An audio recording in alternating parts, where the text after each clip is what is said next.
여러분 안녕하십니까? 2월 17일 굿모닝 MBN 시작합니다. 먼저 오늘의 주요 뉴스입니다.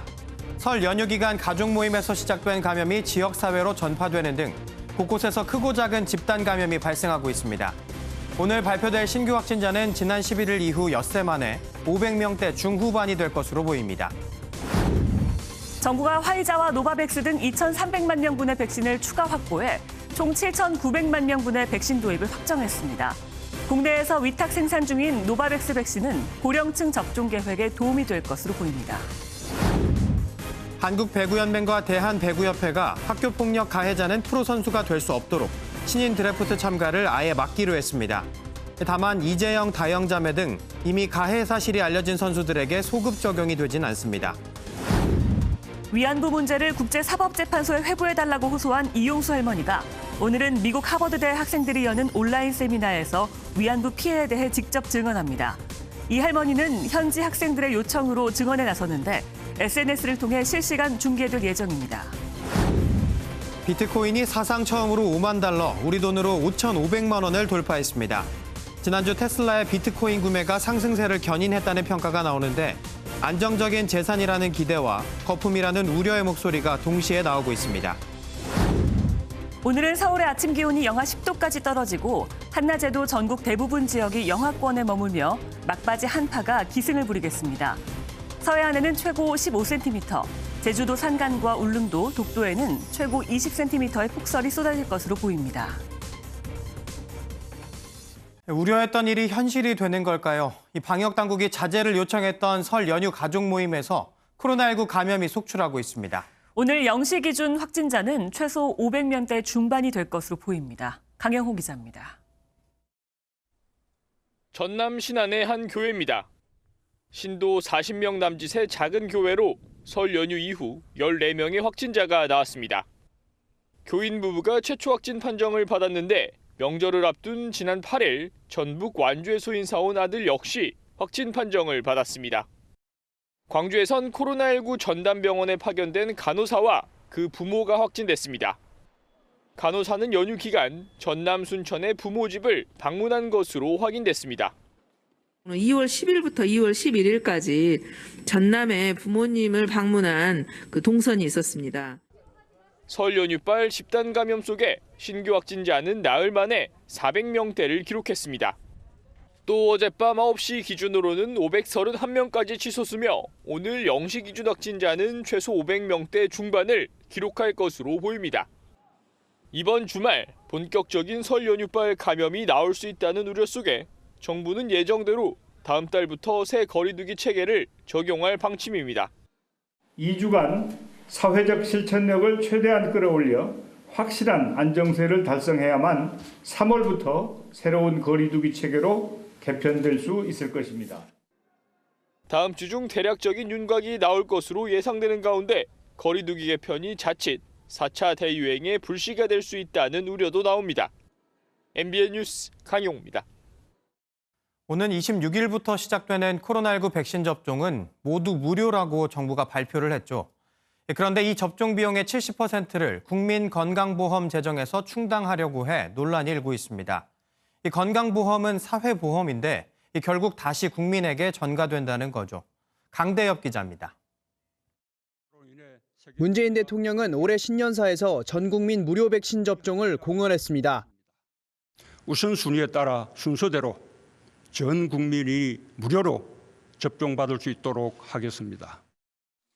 방역당국도 그제 1분기 백신 접종 계획을 발표하면서 무료 접종을 강조했습니다.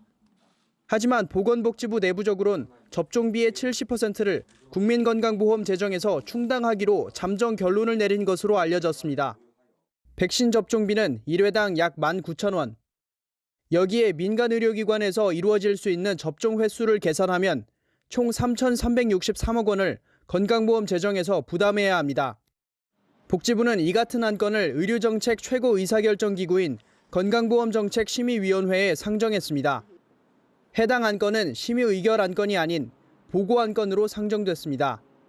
심의의결 안건은 건정심 의결을 통과해야 시행이 가능하지만 보고 안건은 위원들이 반대하더라도 보고만 하면 시행할 수 있습니다.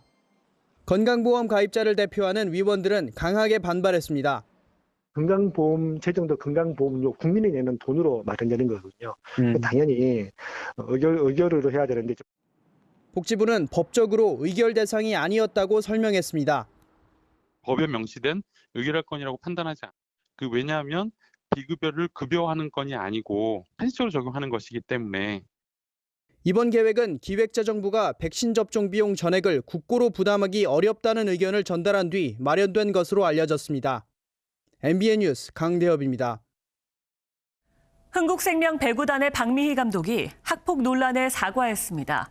이재영 선수는 아버지에게 밑바닥부터 다시 시작하겠다며 사죄의 메시지를 보냈다는데 팀은 분위기를 전환하지 못하고 4연패의 늪에 빠졌습니다. 박규원 기자입니다.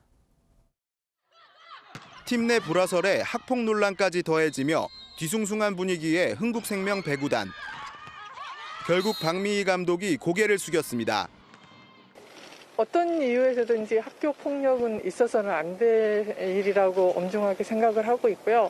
저 개인적으로는 체육인을 한 사람으로서 또 배구 선배로서 또 현직 감독으로서 많은 분들께 심려를 끼쳐드려서 깊이 사과를 드립니다. 리더십까지 도마에 오른 박미희 감독은 쌍둥이 자매의 어머니인 김경희 씨가 팀 훈련에 관여하고 갑질을 했다는 의혹에 대해서는 선을 그었습니다. 동네 배구도 아니고 또 프로 구단이 그렇게 허술해서 아무나 사실 왔다 갔다 할 수 있는 그런 환경도 아니고 많이 당황스럽고 있을 수도 없는 이야기고.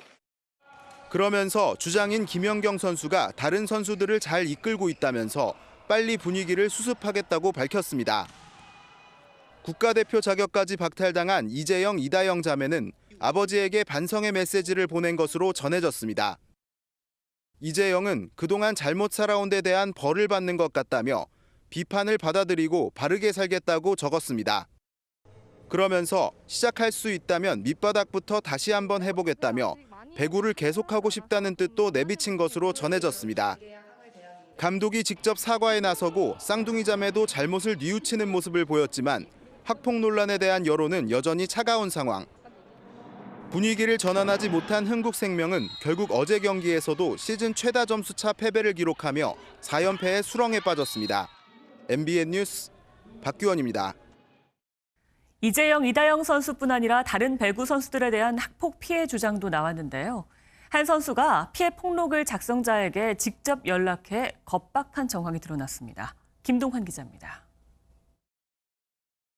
이재영, 이다영 자매 외 또 다른 여자 프로배구 선수한테 중학교 시절 폭력과 가혹행위를 당했다는 폭로글이 인터넷 게시판에 올라온 건 그제 밤. 머리를 박고 코트를 돌게 하고 눈물을 바가지에 다 채우라고 하는 등 내용은 충격적이었습니다. 작성자는 가해자를 특정하지 않았고 자신의 선수 경력을 증명하는 자료를 첨부했습니다.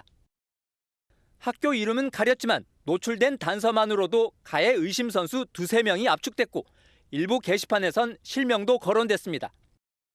작성자 신원을 파악한 취재진이 구단들의 해당 선수의 입장을 문의했지만 모른다는 답만 돌아왔습니다.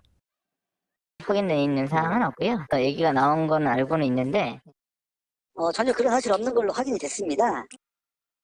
하지만 작성자의 언니라고 밝힌 이가 가해 선수들로부터 항의성 연락을 받은 사실을 추가 폭로했습니다. 사과는커녕 피해자의 기억을 의심하며 몰아붙였다는 겁니다. 증거로 공개한 문자 대화를 보면 해당 선수는 어렵게 말을 꺼낸 후배에게 강압적인 말투로 자신의 연루 여부를 따집니다. 일부 사실을 인정하기도 했습니다.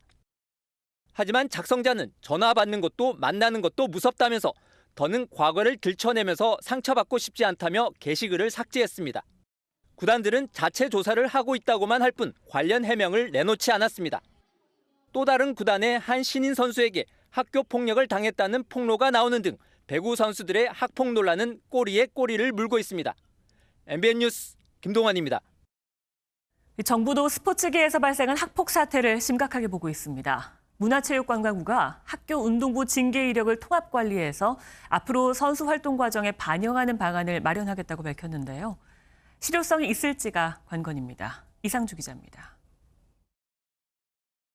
이재영, 이다영 쌍둥이 자매에서 촉발된 프로배구 선수의 학교 폭력이 스포츠계 이슈로 이어지고 있습니다. 결국 대통령도 나섰습니다. 문 대통령은 학교부터 국가대표 과정 전반까지 폭력이 근절되도록 각별하게 노력해달라고 당부했습니다. 하루 전 황희 신임 문화체육관광부 장관에게도 체육계 폭력 근절을 위한 특단의 노력을 당부했는데 문체부는 곧바로 학교 운동부 징계 이력을 통합관리에 향후 선수활동 과정에 반영하겠다고 대책을 내놨습니다. 폭력 등 인권 침해로 징계를 받은 적이 있는 경우 국가대표 선발을 제한하며 관련 규정 등을 통해 학교 체육 폭력 예방 체계를 구축한다는 방침입니다. 다만 현재 사건에 대해서는 소급 적용이 어렵다는 입장입니다. 구단으로부터 무기한 출전 정지를 받았고요. 대표 선수 자격 박탈, 지도자의 길도 막힌 걸로 알고 있습니다. 충분한 제재 조치를 받았다고 생각하고 있습니다. 또 성적이나 입시를 무시할 수 없는 현장 지도자로서 합숙과 강도 높은 훈련 등을 제한하는 권고나 제도 적용이 쉽지 않아 실효성이 떨어진다는 지적이 나옵니다. MBN 뉴스 이상주입니다. 전북 익산에서 20대 부모가 생후 2주밖에 안 된 아들을 때려 숨지게 한 마음 아픈 사건, MBN이 단독 보도해드렸죠. 그런데 숨진 아이의 누나도 코에서 피가 날 정도로 폭행당한 사실이 드러났습니다.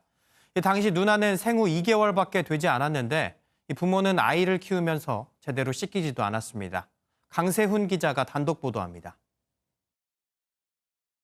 부모에게 맞아 숨진 아이는 생후 2주밖에 안 된 신생아였습니다. 부모는 아이가 분유를 먹고 토해서 때렸다고 했습니다. 하지만 사건 직후에는 아이가 사고를 당한 것처럼 침대에서 떨어졌다는 거짓말을 했습니다. 울거나 그러진 않았던 것 같아요. 울었다는 느낌은 못 받았어요. 이 사건이 있기 1년 전 숨진 아이의 누나도 운다는 이유로 부모에게 폭행을 당했습니다. 코에서 피까지 나왔지만 병원에 데려가지도 않았습니다. 당시 아이는 태어난 지 2개월이었습니다.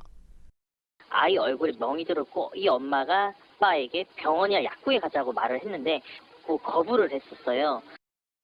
아이 엄마도 무관심하기는 마찬가지였습니다.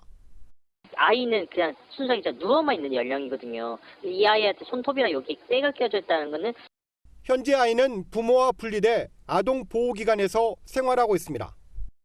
이 나이 정도의 어린 기억이 평생을 지속되는 경험이기 때문에 외상후 스트레스 증후군 자체도 아이의 일생에 영향을 미칠 수 있는. 경찰은 태어난 지 2주밖에 안 된 친아들을 때려 숨지게 한 20대 부모에게 살인죄 적용을 검토하고 있습니다. MBN 뉴스 강세훈입니다. 지난 설 연휴 기간 이 만취 상태로 올림픽대로를 질주한 50대 택시기사가 갈짓자로 택시가 운행하고 있다는 다른 운전자의 신고로 경찰에 붙잡혔습니다. 사건 당일이 쉬는 날이라 손님을 태우진 않았지만 무려 13km나 차를 몰았습니다. 정태웅 기자가 단독 보도합니다. 서울 강동구의 한 삼거리입니다. 녹색등을 켠 택시 뒤로 순찰차가 따라붙습니다. 곧이어 경찰관이 음주 측정을 시도하자 택시기사가 차에서 내려 연거푸 물로 입을 헹굽니다. 지난 13일 밤 올림픽대로에서 택시가 갈짓자로 움직여 음주운전이 의심된다는 신고를 받고 경찰이 출동한 모습입니다. 네, 여기 하나 더 있고 경찰차가 여기 하나. 9시가 다 돼가지고 내가 문 닫으러 나왔는데. 택시기사는 도주로를 파악해 길목을 지키고 있던 경찰에 의해 삼거리에서 붙잡혔습니다. 택시기사는 강남구 논현동에서 출발해 올림픽대로를 타고 약 13km 떨어진 강동구까지 만취 상태로 달렸습니다. 음주 측정 결과 이 남성의 혈중 알코올 농도는 면허 취소 수준으로 확인됐습니다. 사건 당일은 쉬는 날이어서 승객을 태우지는 않은 것으로 조사됐습니다. 경찰은 택시기사를 도로교통법 위반 혐의로 입건해 자세한 사건 경위를 조사하고 있습니다. MBN 뉴스 정태웅입니다. 일본군 위안부 피해자인 이용수 할머니가 기자회견을 열고 위안부 문제에 대해 국제사법재판소의 판단을 받게 해달라고 촉구했습니다. 또 위안부가 매춘부였다는 하버드대 램지어 교수의 주장을 반박하기 위해 오늘 하버드대 로스쿨 학생들이 온라인 세미나를 여는데요. 여기에선 이 할머니가 증언을 할 예정입니다. 배준우 기자입니다. 이용수 할머니는 일본군 위안부 문제 해결을 위해 할 수 있는 걸 다 했지만 일본이 인정하지 않고 있다며 답답한 심정을 토로했습니다. 증언도 하고 미국에 가서 결의안도 통과시키고 샌프란시스코에 기린비도 세웠습니다. 재판도 했습니다. 일본은 아직까지도 무법 행세를 합니다. 할머니는 그러면서 위안부 문제를 국제사법재판소에 회부해 공정한 판단을 받고 한일 양국이 원수지지 말고 친하게 지냈으면 좋겠다고도 했습니다. 우리 대통령님한테 절박한 마음으로 눈물로 이렇게 대통령님 꼭 일북한 같이 손에 손을 잡고 국제법정에 나가서 평화롭게 해결되도록 하게 하여 주십시오. 국제사법재판소에 제소하려면 양국 정부의 동의가 필요한데 일본은 이미 모든 선택지를 고려하겠다고 밝혔고 우리 정부는 신중하게 검토한다는 입장입니다. 위안부 할머니 등의 입장을 조금 더 청취해보고자 하며 ICJ 제소 문제는 신중하게 검토해 나갈 것입니다. 이 할머니는 또 일본이 미국에서 하버드 교수를 시켜 거짓말을 하고 있다며 위안부는 매춘부라고 주장한 존 마크 램지어 교수를 비판했습니다. 오늘은 하버드대 로스쿨 학생들이 여는 온라인 세미나에 참여해 위안부 피해를 증언하기로 했습니다. MBN 뉴스 배준우입니다. 여성가족부는 어제 일본군 위안부 피해자 이용수 할머니가 위안부 문제를 국제사법재판소에 회부해달라고 정부에 요청한 사안 등에 대해 피해자들의 의견을 적극적으로 듣겠다고 밝혔습니다. 위안부 피해자들을 매춘부로 규정한 논문을 쓴 램지어 하버드대 로스쿨 교수와 관련해 매우 유감이라는 입장도 함께 내놨는데 위안부 피해자 문제에 주무부처가 현안에 뒤늦게 대응했다는 지적도 나옵니다. 북한이 코로나19 백신과 치료제 기술을 탈취하기 위해서 글로벌 제약사인 화이자를 해킹했다고 국정원이 밝혔습니다. 또 북한은 남한의 영상물을 유입, 유포하면 최대 사형에 처하도록 처벌을 강화했다고 전했습니다. 전정인 기자입니다. 국회 정보위원회 회의에 참석한 박지원 국정원장은 북한의 사이버 공격이 하루에 158만 건에 달할 정도로 전방위적으로 이뤄지고 있다고 밝혔습니다. 북한은 특히 코로나19 백신과 치료제 기술 탈취를 위한 해킹도 시도했다고 하태경 국민의힘 의원이 밝혔습니다. 사이버 공격 중에 코로나 백신 및 치료제 원천 기술 탈취 시도가 있었고 화이자는 탈취됐다고 했어요. 해킹 당했다고. 국정원은 김정은 국무위원장에 대해 이상 징후가 없고 걸음걸이 속도 등을 분석했을 때 건강에 문제가 없다고 평가했습니다. 최근 정치구 후보에서 제외된 김여정의 위상도 변함이 없는 것으로 파악됐고 1년 정도 모습을 드러내지 않았던 리설주도 아이들과 잘 있다고 밝혔습니다. 특이 동향은 없고 아이들과 잘 놀고 있고 코로나 이런 방역 문제 때문에 이렇게 등장하지 않는 거 아닌가 하고 추론한다 이렇게 얘기했습니다. 북한은 또 최근 남한 영상물을 유입하거나 유포하는 경우 최대 사형에 처하는 등 비사회주의 척결을 강화하는 것으로 전해졌습니다. MBN 뉴스 전정인입니다. 신현수 청와대 민정수석이 임명된 지 2달도 안 돼 사의를 표명한 것으로 알려졌습니다. 지난주 단행된 검찰 고위급 인사 과정에서의 의견 충돌 때문이란 말이 나오는데 이 민정수석실 내부 갈등이 표출된 걸까요? 조창훈 기자입니다. 신현수 청와대 민정수석이 최근 검찰 고위급 인사의 반발에 사의를 표한 것으로 알려졌습니다. 박범계 법무부 장관이 지난 7일 검찰 고위급 인사를 단행했는데 이 과정에 신 수석의 의견이 반영되지 않자 불만을 드러냈다는 겁니다. 앞서 지난달 21일 평검사 인사에서는 신 수석의 역할이 있었지만 이번 인사에서는 사실상 패싱당했다고 판단해 결국 거취에 대한 결단을 내린 것으로 전해집니다. 이에 대해 당사자인 신 수석은 MBN의 문자 메시지를 통해 소통수석실에서 확인해 주시면 좋겠다며 직접적인 입장 표명을 피했고 강민석 청와대 대변인은 인사와 관련한 사항은 확인해 줄 수 없다며 부인 대신 해석의 여지를 뒀습니다. 신 수석이 사의 표명을 했다고 해도 실제로 청와대를 떠날지는 미지수입니다. 신 수석은 문재인 정부 들어 최초의 검찰 출신 민정수석으로 윤석열 검찰총장과도 친분이 두터운 것으로 알려졌습니다. 하지만 이른바 조국 라인으로 알려진 이광철 민정비서관과의 불화설에 이어 사의설까지 터지자 일각에서는 그동안 눌러왔던 청와대 민정수석실 내부 갈등이 수면 위로 올라왔다는 해석도 나옵니다. MBN 뉴스 조창훈입니다. 지난해 고용 상황이 1998년 외환위기 이후 최악이었던 것으로 나타났습니다. 취재기자가 실업급여를 신청하는 곳에 가봤는데요. 말 그대로 인산인해였습니다. 길기범 기자입니다. 매장 아르바이트 자리를 잃은 여대생부터 코로나19 때문에 이제 매장에 사람이 줄게 돼가지고 그래서 이제 실업급여 신청하러 왔습니다. 식당 주방 일을 하던 어머니까지 주방에서 일하다가 경영상 어려워지니까 너무 잘 취직할 데가 없어서 지금 못하고 있어요. 답답해요. 실업급여 신청을 받는 전국의 140여 개 고용센터는 사람들이 끊이질 않습니다. 지난달 실업급여 신규 신청자 수는 21만 명을 넘어서며 사상 최대치를 기록했습니다. 지난해 취업자는 21만 명 넘게 줄었고 실업자는 110만 명을 넘으면서 외환 위기 이후 역대 최악이었습니다. 20대는 실업률 통계에 잡히지 않는 구직 단념자가 급등했습니다. 이런 고용 실태를 가장 먼저 체감하는 곳은 소규모 자영업입니다. 이렇게 해서 총 4명까지는 썼었거든요. 남는 게 있어야지 저도 알바비를 드리고 할 텐데 그런 여건이 안 되다 보니까. 이 씨처럼 나홀로 사장은 1년 새 9만 명이나 늘었습니다. 당분간 백신에 의해 가지고 집단 면역이 형성되기 전까지는 아무래도 이 상태가 지속되지 않겠나 이렇게 생각을 합니다. 한국경제연구원은 공공 일자리보다 민간 경제 활성화로 양질의 일자리를 창출해야 한다고 진단했습니다.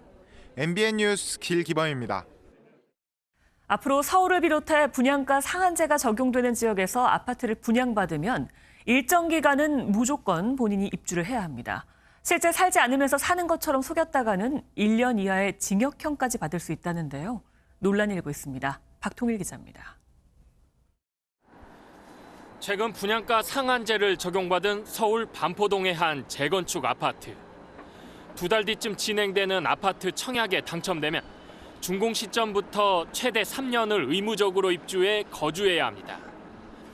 입주 때 세입자의 전월세 보증금으로 잔금을 치르는 것이 불가능해지는 탓에 자금 계획을 꼼꼼하게 살펴야 합니다.